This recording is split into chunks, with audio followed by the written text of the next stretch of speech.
Welcome, everybody. I hope you are not feeling too sad at missing out on a sunny lunchtime.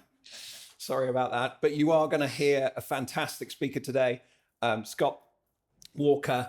If I just tell you a little bit. So first off, my name is Nick Perrett. I'm the founder and CEO of a business called Prosper. A lot of you in this room are members. If you're not members, then I can tell you some reasons why you should be. And there are some shareholders in the room as well, which is fantastic to get their support too. So we now manage over £300 million of all of the collective people in this room's money, which is fantastic that we're trusted with that. And trust is one of the things that we're going to dig into. How do I get more trust faster? Key question for me. Our mission and the reason we do these events, so our mission is to maximize the wealth of our members. One of the things, and I was saying to Scott earlier on, I'm very sad about this particular fact that I found out because I had to do a lot of research to find out that this story was actually fake news. But it's such a good story that I'll tell you anyway. So this was a story about investors and who are the best investors in the world. And this study, supposedly done by Fidelity, who are the best investors in the world, turns out in their study it was dead people. And the reason it's dead people is because they don't do anything. They do not react to their emotions. They're not driven by fear when things are looking dodgy. They're not driven by greed. And actually, for our members, the ability to master your emotions is going to be one of the most significant things that actually I can't control. I can give you great products at great prices, but I can't control what you then do with them. So that's the connection, decision making. We want to get all of our members, myself, all of you want to be better decision makers. And that's why I'm super excited that Scott is here. So Scott, you started off by saying, I worked in the most unregulated, ungoverned industry in the world. So I am your juxtaposition, working in a heavily regulated industry. That means I can't hold any of these people's money. And I'm definitely governed by the FCA. You have some incredible experience in the world of kidnap-for-ransom, which sounds as terrifying as it probably is. Over 300 cases, Scotland Yard, MI5 and military collaborations.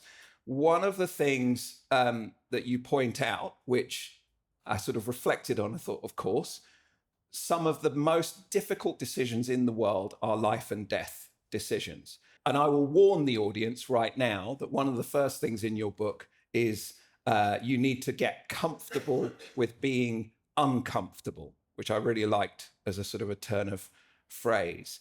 How do we, as a collective, think, feel, and act our way to better decisions? And some of those decisions that you were working on were super high, emotionally charged decisions. So give us a little bit of an insight into what you've learned about the emotional side of decision making in particular that you think this audience can learn from. All right. Okay. Well, good afternoon, everyone. Good to see you all. It is quite warm in here. It's just me sat up here. So if the person next to you does end up nodding off, just give them the punch of compassion and wake them up. Yeah, in terms of emotions, my job was to get the phone call, usually at 2 o'clock in the morning. It was never a Wednesday lunchtime when I was ready for something. And I would have to get on a plane and I'd have to get alongside families and companies, crisis management teams and leadership teams in their most challenging of situations, where literally the wrong decision, the wrong form of communication, and people died. So we tended to focus the mind a little bit on what works and what doesn't. And so emotional regulation is the number one skill of all the world's best negotiators. And with that, I also mean communicators. Because some of you in the room will think, well, I don't really negotiate for a living, whatever, but I'm here to tell you, you're wrong. You do negotiate all day, every day, particularly when you see a negotiation is simply a conversation with a purpose.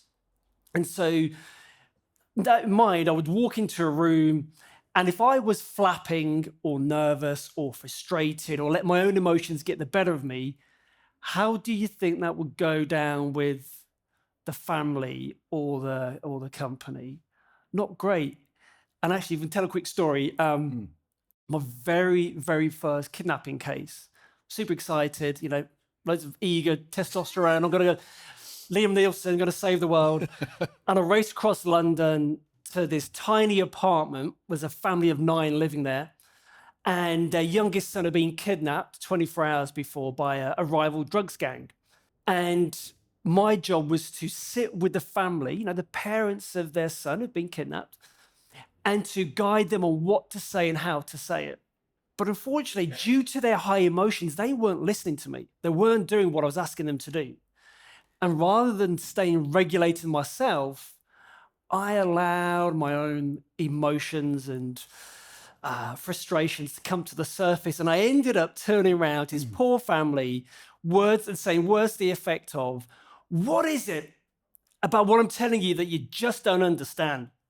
If only you do this, this, this, and this, we're going to get your son back. Why can't you just do that? I need to have the shortest career in negotiation. And a far more experienced colleague of mine kind of put his hand on my shoulder, squeezed it, interrupted my pattern, and then I watched the masterclass of how Yoda used his Jedi mind tricks to navigate not only his own emotions, but also influence and persuade other people in those stressful times. I just don't know. You stumped me straight off the bat. You talked about a lady, I think it's a lady, Dr. Feldman Barrett. Yeah. Yeah. The idea that when you got to, okay, my emotions are connected to the way I think. And if I can change the way I think, then I can change, then I can become the person that you were aspiring to be in that moment. What are some of the ways that you go about doing that? Okay, first of all, your thoughts are not facts. We think the facts, we think with absolute certainty that we're right about lots of things, but actually they're not, okay? And so what this neuroscientist, in fact, she's the most cited neuroscientist in the world around how emotions are made and how they impact our decision-making. But what I realized when I was writing the book, and first off, as a little disclosure, I thought, does the world really need another book on decision-making? Probably not. I don't know about you, but I've read enough of them. And then I realized, okay, well, what is it? Well, why aren't we all walking around having made the best decisions, particularly in high-stress situations, living our ideal life? What's getting in the way? Because a Google search or an AI search will give you all of these great decision-making tools and techniques. And so I realized, actually, from my own experience, it's our thoughts and our feelings and then our behavior that gets in the way that impacts those decisions. And so around how we can take back control of what we think and the meaning we give it and how we feel, imagine you got the concept of the 3 buckets. Most of you will be familiar with that. Things you can control, things you can influence, and things that you think you can control or want to control, but you don't, so you've got to ignore them. And stress, anxiety, stress, overwhelm, frustration comes when we focus on the wrong buckets. And actually, in reality, we can control very, very little. In fact, the only thing you can control is how you're going to respond, ideally, rather than react emotionally in any given moment. And having had a ringside seat for 20 years dealing with these cases, I could see how people, myself included, were making decisions all the time. And usually the ones who fared better were the ones who they took control. They took responsibility of what they thought, the meaning they gave it. And as a result of that, right, they would take a moment. What's the best course of action to take? And we had a saying, we'd want to buy time. Buying time is great. And why do you think that is? Because it gives us that little space, that gap from the hot buttons being pressed, our triggers, whatever it is, even if it's a split second, to going, right, pause, reflect, right, now I'm going to choose a little more objectively than just that knee-jerk emotive reaction. Funny, we were talking about that I had to invoke that this morning dealing with a GCSE teenager. That exact trick. Just breathe. Yeah. When you're talking about, one of the things that I think is quite interesting is once you move beyond the self-mastery aspects and you're thinking about the emotional tolerance, particularly under acute stress, and you actually made a clear distinction between chronic and acute stress. But obviously, a lot of the most difficult decisions are very, very stressful decisions. So, how have you sort of developed that Jedi mind trick kind of way? And I've got 4 teenagers, right? And so they know exactly which button still to press. And just when I allow my ego to get the better of me, thinking I've cracked it, one of them will just get in there and know where to push. But life will give you opportunities every single day to practice this stuff. And what I learned from that very first case nearly 20 years ago, all the way up to now, is if you take the time in the course of your day, maybe 2 or 3 times a day, just to stop, just to pause, 30 seconds, whatever it is, and just tune into what is showing up for you in your body. Because it will show up in your body first before it comes in here. And after a while, you notice patterns. And if you notice the patterns, well, guess what? You can get ahead of it. You can preempt it. You think, okay, there's that churning in my stomach. Or do you know what? There's every time I speak to that client or make a decision about X, there it is again. And that's knowledge is power there, because then you can start to get curious as to, okay, well, what's showing up there for me? What's getting in the way? What is likely to impact the decisions I'm about to make? So people go, well, I don't have time, I'm busy, and I'm double busy, and whatever. Well, actually, everyone has got 30 seconds, maybe 2 or 3 times a day to just pause. And a little technique, again, I learned from Yoda Steve in that very first case was, he said, Scott, whenever you're up against it, whenever you feel that tsunami of overwhelm about to come crashing down, just stop. Feel your feet on the floor. Just feel the soles of your feet. And even now, you just do it. And if you bring your attention to the soles of your feet, even for just a few seconds, whatever else is going on, all of the noise around you just gets a little bit quieter and you can become more present.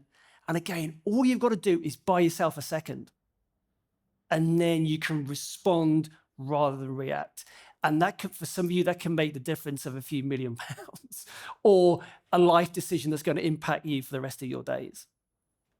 I noticed a few feet moving as you were saying that, so I hope it worked for you. I could be wrong on this, so do correct me if I'm wrong, but you talked about a technique or that you learnt through the hostage taking process of the concept of your red center. I thought that was quite interesting, and I wanted to see if you could, well, first, because they haven't read the book, probably explain what that is and what role does it play for you in mastering that. The red center is on a kidnapping or crisis or hostage negotiation or extortion. It's the place where the communications take place. So it's where I would have the phone call with the kidnappers or the family would. It starts off as a place of chaos. My job is to try and calm it down and bring a semblance of order and calmness there. And over the years, I realized actually it's also a metaphor for that, I call it the inner fortress. I mean, the Stoics and other people have spoken about this for thousands of years. Is this place within all of you that you need to be able to practice tapping into, that when you're faced with really difficult, emotional, challenging situations or circumstances, it's known you've got the inner resolve, that you can tap into, that nothing is going to be put before you that you don't have the ability to overcome. And in the book, I give some cases, both personally and professionally, where it's like, how am I going to get out of this one? Literally, I have no idea which way to turn. But in that moment, it's tapping into that inner, people use the term superpower a lot, and it's a bit cliche and a bit naff, but you know what I mean? It's tapping into that ability that you've got. Some of you may be more hidden away than others, but just realize you've got the ability to deal with anything. And it's that knowledge gives you the confidence and certainty in an uncertain world that you're going to find a way no matter what. You also touch on something which I think is quite interesting in terms of the time that you had to spend with different people in the negotiation, because obviously you're sort of in the middle of these two different sides. And you said to me that actually I ended up spending far more time, 80%, I think you said, of my time was spent dealing with the feelings of the home side, not actually with the volatile kidnapper. So actually more of your work was managing them, not actually managing the kidnappers, which really intrigued me. If you only take one thing away from this, is learn how to manage the crisis within the crisis. And as Nick mentioned, 80% of my time on a case will be spent managing the family, my own side, the client, the stakeholders. The kidnappers were easy. Just businessmen looking to get the best possible deal. But dealing with the egos, the conflicting priorities, the internal politics, the competing demands, the silo thinking, the showboating, you name it, it goes on, even when lives on the line. And so I developed, I guess, this, I call it a sensory acuity. Imagine you've got a big radar dish on the top of your head. And every time you walk into a room or you're dealing with some weariness within your company, your team, it's you just picking up the mood music. Okay, what's not being said? Is there a mismatch? Is there incongruences? What's really going on here? Somebody's saying something, but are they really telling me the full truth here? And then you have to be able to deal with it and have those difficult conversations really, really early. You mentioned trust there. So obviously you're thrown in, you get this phone call at the time that you don't particularly want to have to receive it. Never. You're thrown into a situation. You talk about trust building being central to the whole thing, to a successful resolution. And it surprised me, actually. You had a statistic of 93% of hostage situations end successfully, end in a positive outcome with someone being released. Through a negotiation. Through a negotiation, yeah. And obviously that means that whatever you're doing to get these people you've never met before to trust you, you must be doing extremely well and extremely quickly as well. There's quite a few entrepreneurs in this room, and the one thing as an entrepreneur is you don't have much time to prove to the world that you can be trusted to unlock more capital. So building trust quickly and building your brand quickly is super important. And that's just one example from the business world, but there are lots of other examples. So I'm just really curious on how did you build that muscle, if you like? Trust is a golden thread through every single negotiation I was involved in. And as Nick mentioned, 93% of hostage kidnap cases are successful because of negotiation.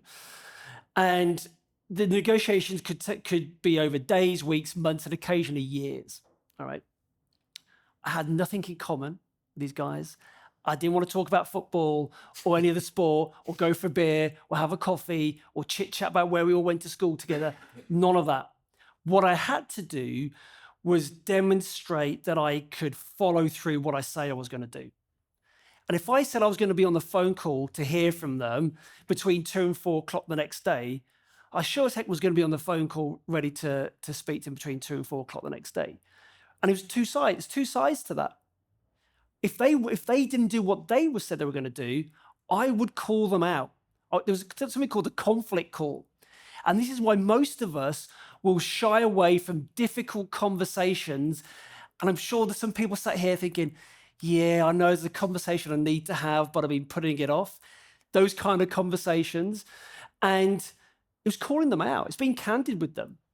And, we shouldn't walk away from that. And so that helps building trust, along with always be seeking the cooperation and collaboration. So if I gave the impression to the bad guys, you know what, this is a zero-sum game, mate. We're going to kill you, get the hostages back, and we're not going to pay you any money. Well, it's not really going to work out. It may look like that in the movies, but it ain't going to work out like that.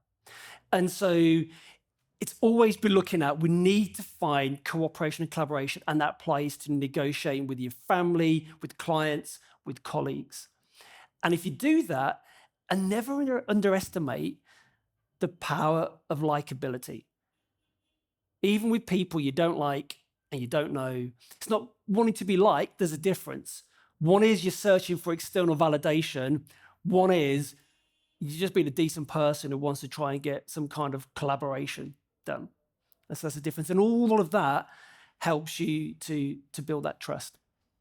And were there any types of behaviors of whether it was on the family side or the other side that you found particularly challenging in trust building? Yeah, it would usually be the frustration of the CEO or someone in the C-suite or the head of the family would say something to the line of, and this didn't matter where in the world it was, which industry or sector, would say, where's the effect of, we don't do it like that here.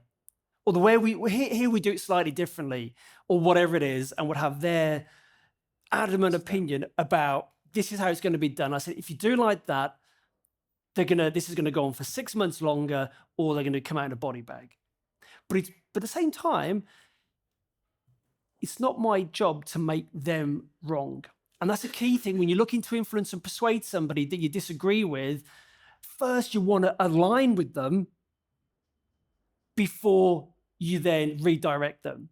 And the way we do that is like an empathy loop. Really, you're not taking on their feelings. It's not some touchy-feely thing. This is, I am just demonstrating to you that I understand where you're coming from or the challenges that you're facing. And this is particularly powerful if you disagree. If you're really at loggerheads over a particular aspect of a deal. And by doing so, it doesn't mean that I agree with them, I condone, or I'm acquiescing. My aim is to make you feel essentially heard and understood. And once I've done that, you then think, oh, actually, yeah, Scott's not too bad. I can trust him. And then I've earned the right, I've earned the right to then start looking to do a bit of Jedi, a bit of influence and persuasion, and bringing about that behavior change. But people will rush to that point without spending the time to emotionally regulate themselves, build rapport, do the preparation needed, et cetera, et cetera. There was and I don't feel bad about sharing at least one example because there are so many amazing examples of all of the things that you've experienced. But there's one which touches on this exact topic of the CEO that just wouldn't trust you. And there was a thing in the way you dealt with that I thought was particularly interesting and it comes across very clearly, is the power of silence. So maybe just, you know the story I'm talking about? Yeah. Unpack that one a little bit for these guys, because I thought it was the power of the silence. Okay. and the outcome that you got. If I just sat here now for 30 seconds, after about 6 seconds, people start fidgeting because we hate silence. And as an aside, I did some work in the military. I did some interrogation of people overseas, all according to the Geneva Convention, I hasten to add. But the most impactful persuasive technique we used wasn't harshing and shouting and all that kind of stuff you see on TV. It was actually a bit of silence. You ask a question or you make a point, and it's the same when I was in the police. You'd stay quiet, and literally everyone has to fill that vacuum. And on this particular case you're referring to, I was reflecting back to this CEO, very ego-driven, which in and of itself is not a bad thing, but in this situation it was, because he was allowing his frustrations to get the better of the actual conversation with the bad guys. And I would just present him. I said, David, you sound like you're really frustrated with the progress of this, that you don't trust anybody, and actually you think you could do a better job. And what I could have done if I wasn't careful, and the Scott of 15 years ago would have gone, yeah, and another thing, we like to stack the questions, and it would have minimized the impact. And literally about 20 seconds went by, and he turned around and he went, go on. And I said, I'm going to tell you something that you're not going to like hearing. And again, I stayed quiet rather than going, and he went, well, I'm listening. I said, you think you're the only person who could do the job here, but how about we try something a bit different?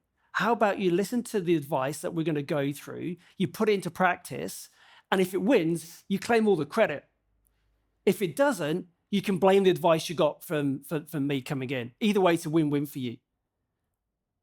And again, I could have verbally vomited all over the conversation, but just staying quiet, again, the kind of 10 seconds went by and he just smiled. He went, all right, you're on. And in the end, we got the people back. But even just in that little example, don't be frightened of being more comfortable with that silence. And it always seems longer than what it is as well. So, is there any trick to being able to endure silence, or is it bite your lip really hard and just go right? Okay. I'm gonna pivot us to and by the way, the normal format for those of you who've not been to these before is I try and leave a good 20 minutes where it's not just me, where it's you talking and asking questions. So I'm going to do that imminently. I did want to pull out a couple of things before doing that. So one is around, and it's actually this connected in some ways to silence, but you're talking about on taking an action. So a critical thing is that I actually take initiative and a calculated risk.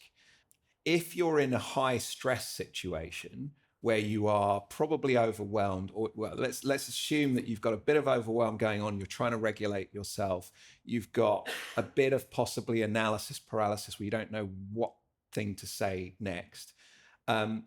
What is it that what could you do to help you overcome that first step of, okay, I'm ready to take this risk now? Yeah. As you can imagine, I've worked with some military units over the years to help where the negotiations didn't work, when they would step in at the last minute.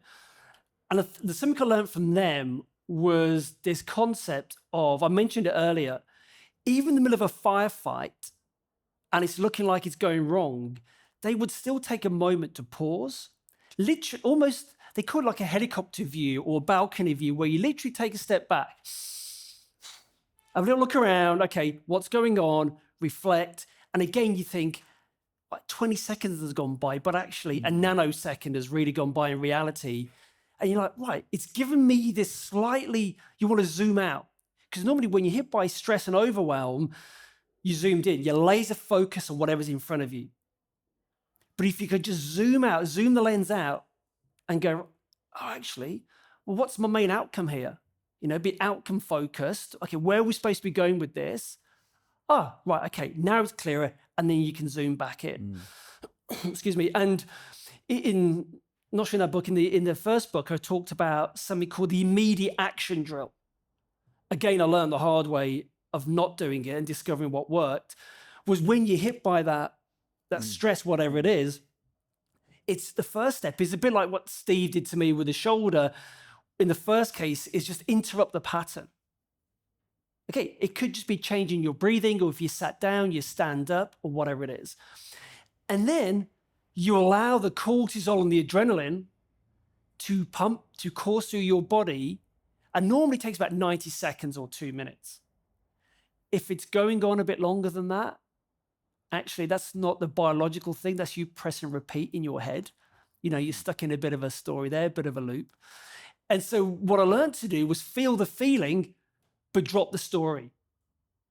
The time for naming, blaming, and shaming someone or something else is not in that moment when the metaphorical bullets are flying. It's afterwards when you're regulated.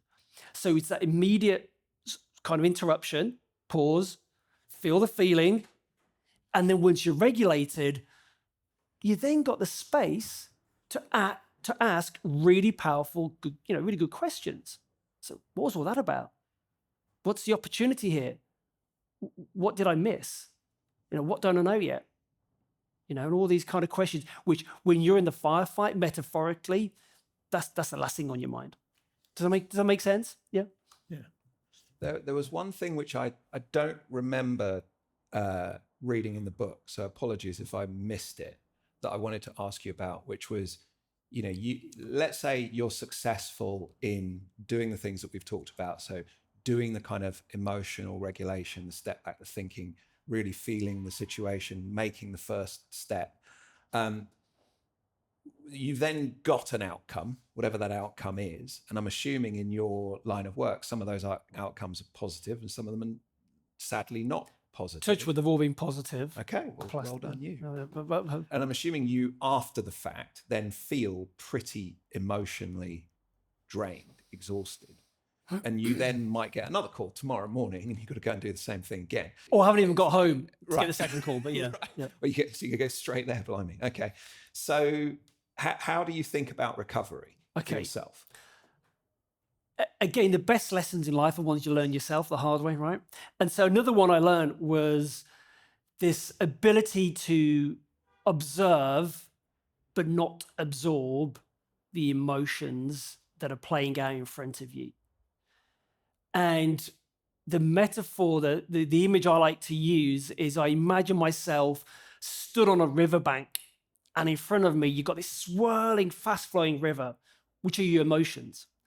And you stood on the riverbank minding your own business. And occasionally, for some of you more often than others, you'll get a nudge in the back. And that's life giving you all these wonderful, pleasant surprises. And you go into the river. And that's part of life. But for most of us, we can get ourselves out, dry ourselves off, and carry on with our life on the riverbank. But occasionally, what do? We like to go for a swim. And we like going downriver, downstream, out to sea. And again, we end up drowning in that overwhelm. And so, again, what I learned was this ability to observe it, to actually feel the feeling. You're not trying to suppress anything. But you feel it, you move towards it. Don't be scared of it. Move towards it, observe it, allow it to move through you, and then it will dissipate really, really quickly. And then you're able to then help the person, help your client, help your kids, help your partner, help yourself, whatever it is, from a better frame of mind, rather than splashing around in a river that you're never going to get out of. Do you feel that there are people who can manage their emotions? Because a lot of this is just about your own ability to control yourself. You've invoked, thank God for Star Wars and Jedi. You've invoked that a lot. So do you feel that anybody in this room can master the things that you're 100%. talking about? So you don't think that it's because you've done it for 20 years? Well, no, hang on. It's like anything, it takes practice. And in times of crisis and stress and conflict, you rise or fall to the level of your preparation and your practice. And as I said earlier, life gives you practice every single day if you choose to use it. And so it's like a muscle, though. You know, you don't go to the gym once expecting to come out looking toned and super fit. Every day you've got to practice this stuff. And the more you do it, and fortunately, unfortunately, whichever way you look at it, I've had plenty of practice where I had to get it right. And I said, if I didn't, people weren't coming home, you know, and that's never a place I wanted to be in. So yeah, just down to practice. And do you specifically make time? Like there was a pre-mortem you mentioned. We do post-mortems at every sprint that we have. Is there a routine that you put in to your own life to almost force that practice and reflection, or is that just we've had a couple of things like an after-action review or some kind of debrief or reflection? You can call it what you like. This is really after some kind of big decision that you've had to make, or some kind of situation, or some kind of conflict or major conversation you've had. Again, don't make it half yourself. Make it super easy. Just reflect. Okay, what's all that about? What went well? What could be improved? How did I show up? And there's a little test I invite you all to do after those kind of situations, and I call it the mirror never lies test. Which means at the end, after these kind of situations or the end of each day, you can BS anyone else, but you look in the mirror, and if you're honest with yourself, there's no hiding place. You can ask yourself, actually, did I deal with that person, that team member, that colleague, that client in the best way possible? Mm-hmm. Or did I was it a bit of point scoring? Was it a bit of, I'm right, you're wrong, and I'm going to do everything I can to prove that I'm right and you're wrong? Did I allow my ego to get in the way, et cetera, et cetera? How could I have made a better decision? That's uncomfortable. Yeah, massively. Speaking from personal experience. So again, that's something else people may want to try there. Yeah. Speaking of other people trialing things, who wants to go first and ask a question? We've got one over here. There's a microphone coming your way, so thank you.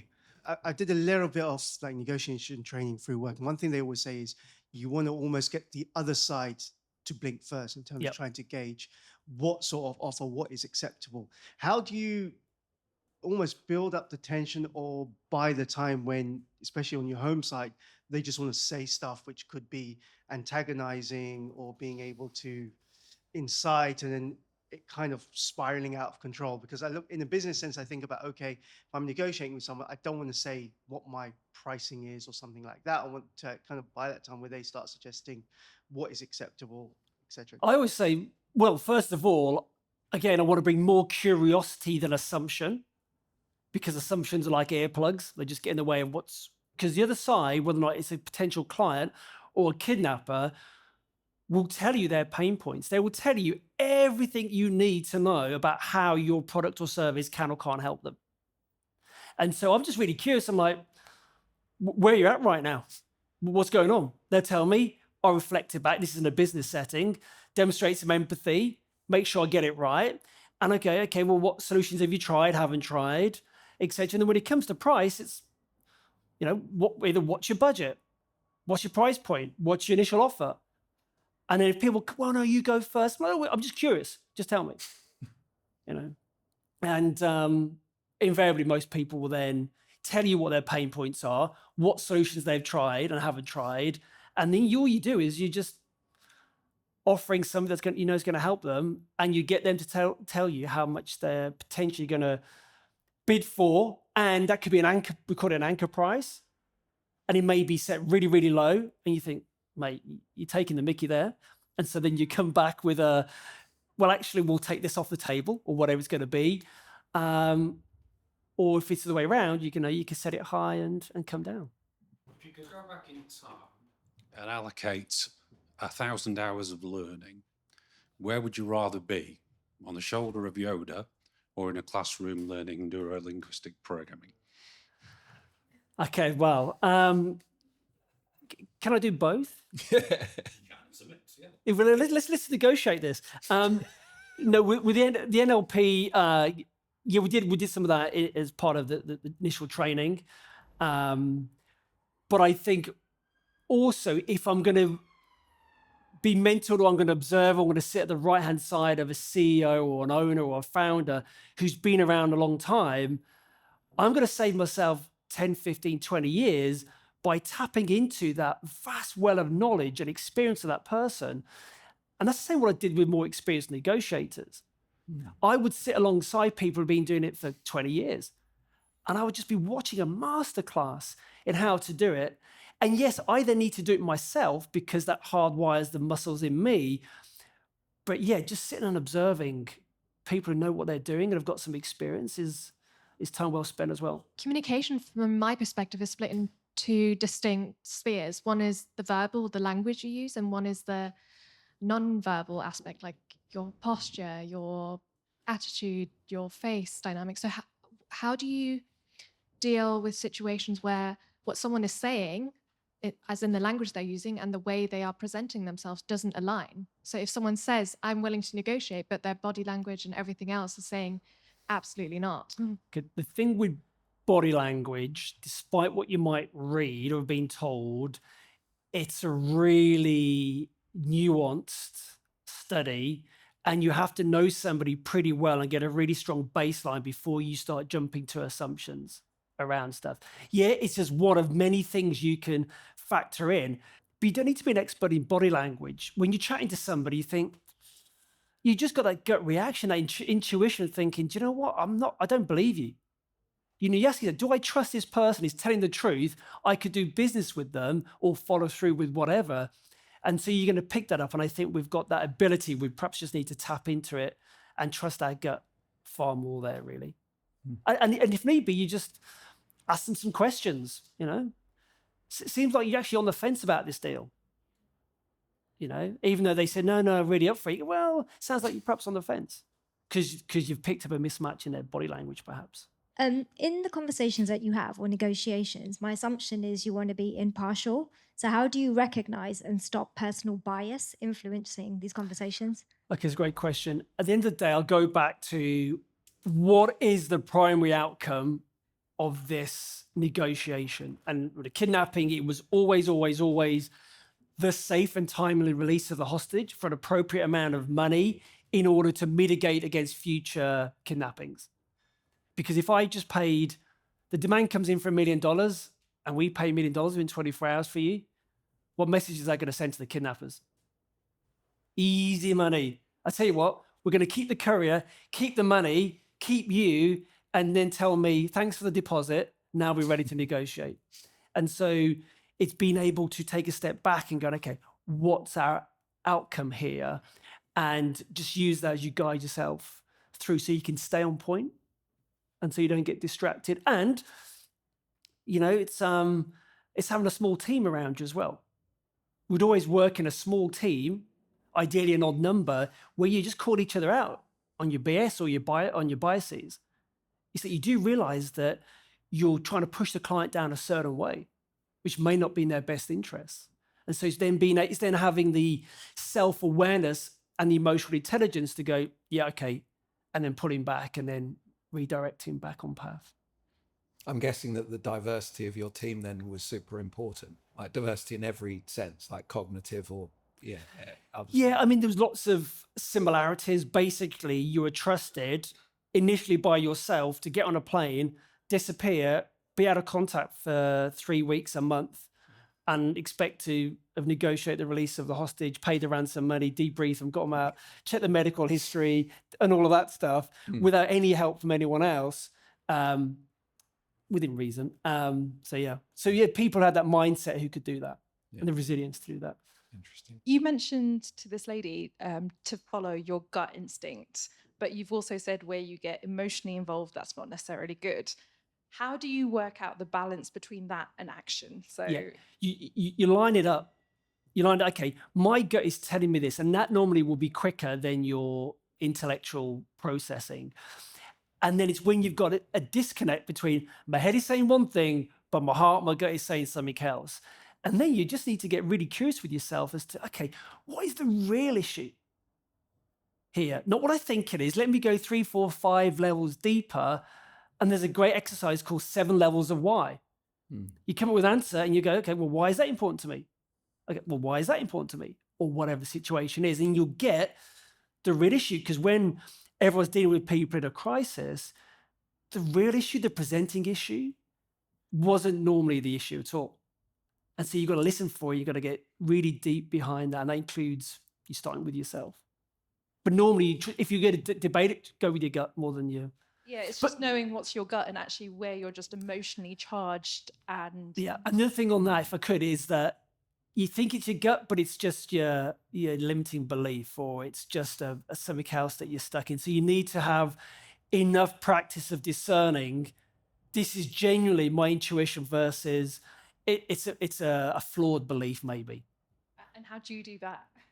Just comes with practice and realize, I'm looking back at your decisions in life and go, that was a good call, or not. I've learned the hard way, or whatever. How did you actually end up in this role?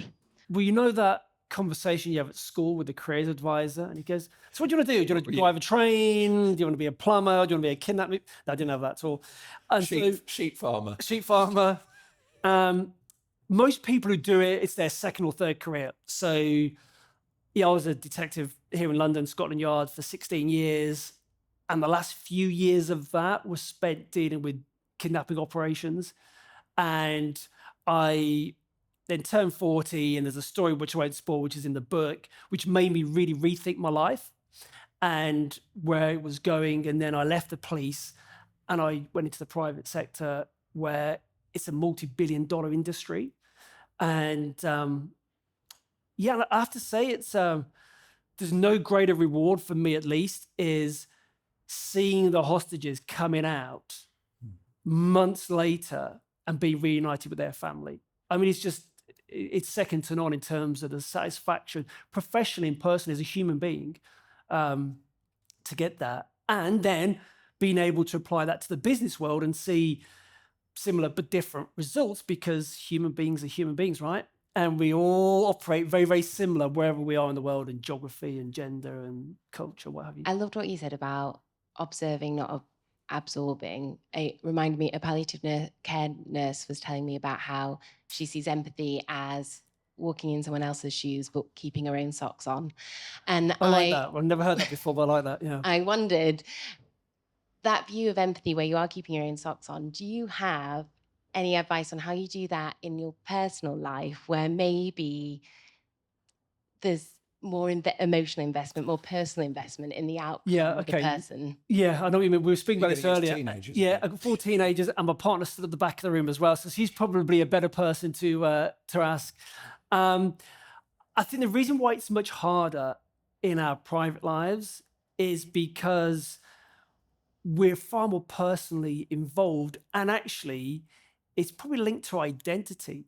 It's who we see us as, our roles that we have and our expectations. And if somebody challenges or questions us or makes us feel frustrated in our family, it takes on a more significance, whereas somebody, a client, okay, he may annoy you in the moment, but you wouldn't go home necessarily thinking about it. Or somebody in the street was a bit rude to you, you'd forget it by the time you got to the tube, maybe.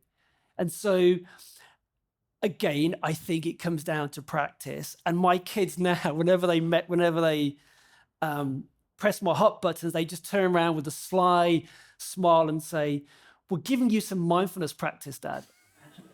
And then as I'm at 30,000 feet trying to come down, I'm like, "Yeah, thank you for the gift. Now get in the car." You talked about using silence and pausing to allow for something to diffuse, or to allow for some information to flow back. Whilst I'm not saying you should launch into a joke, do you think there's space for humor? Yeah, great question.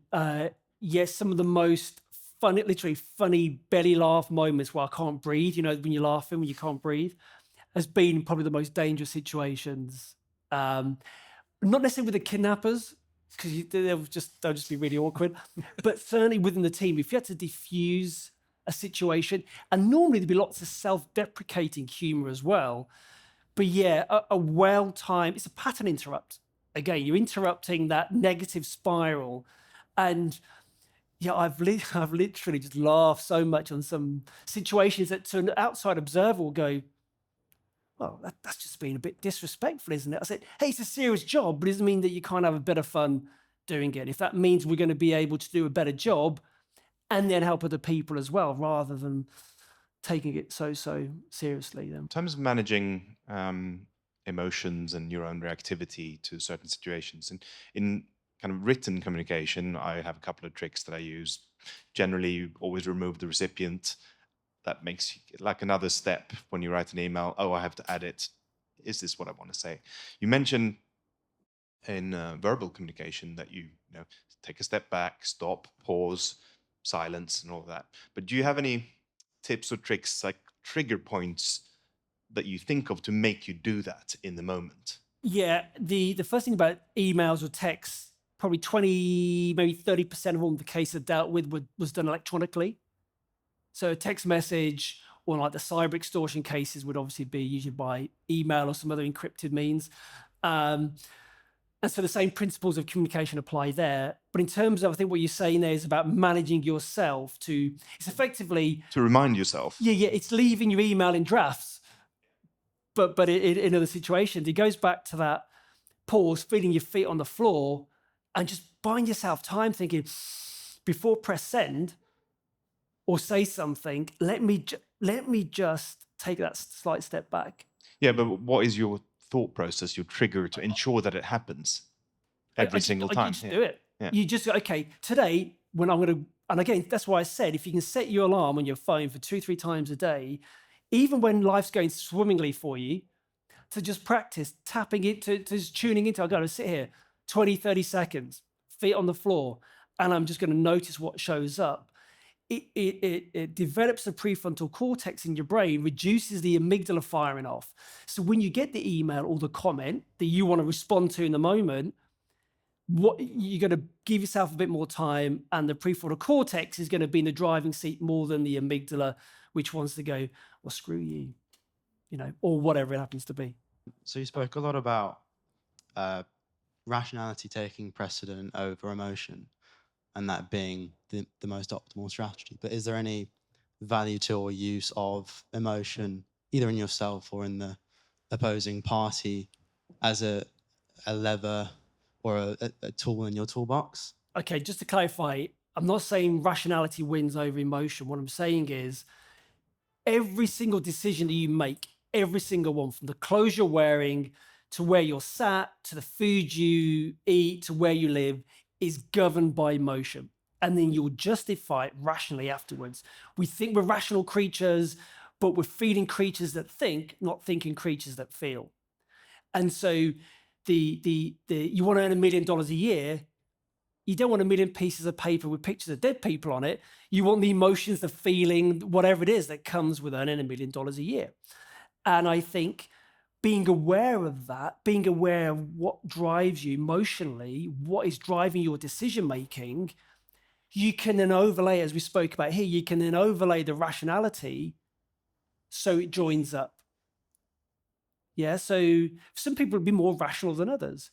But at our core, as a species, we've evolved from the hydras of billions of years ago, and it's all about what we feel and emotions.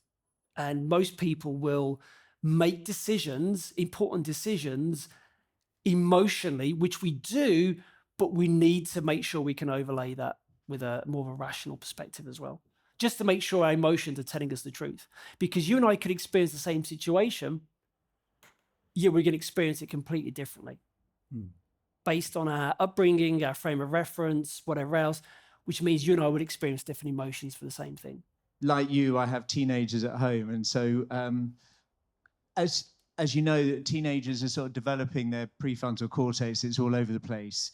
So whenever we try and talk calmly in a way that you might try and have a negotiation with, a client or whatever, they don't hear calm. They hear maybe criticism or whatever. So have you got any tips or tricks to sort of deal with people who aren't maybe the calmest of opponents? And again, I'm looking at my partner. We have plenty of practice of this with our kids around. It's don't join them in the river. They are in the river, and it's your job to get them out onto the riverbank to really take on this metaphor. Because when on the riverbank, then you can have a more rational conversation about why you're not going to the party till 1 a.m. or whatever it is. But if you go on the river with them, you just end up like this. So as much as possible, I know it's hard, as much as possible, just stay. And even like one of my daughters will say, I hate it when you talk all calm. Because she's still in the fight. She still wants to lash out, whereas I just don't go there. And sometimes you may just need to go, do you know what? We're not having this conversation now. And then you deal with it when they're a bit calmer. Yeah, so get them out the river, don't join them. Okay, that feels like, not seeing any, it feels like a natural place. Scott, you've been funny and genuine and fantastic as a guest. Thank you. Thank you very much. Thank you.